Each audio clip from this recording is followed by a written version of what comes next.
Hello guys and welcome to a new brand video, and in today's tutorial I'm going to show you how to make an article on Wikipedia.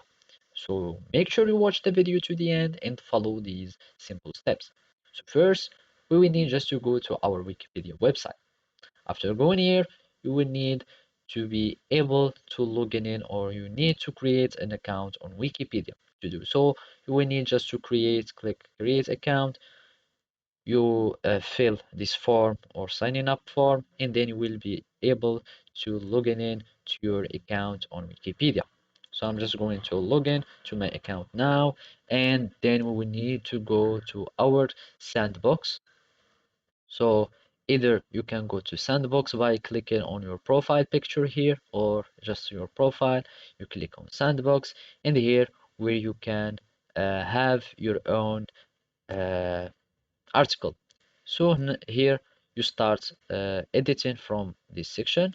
So I'm going let's just edit.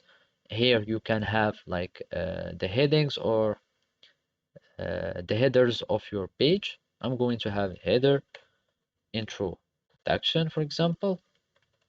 You can have whatever you like, a subheading, or you can go directly to introduction to the paragraph. So this is the intro paragraph.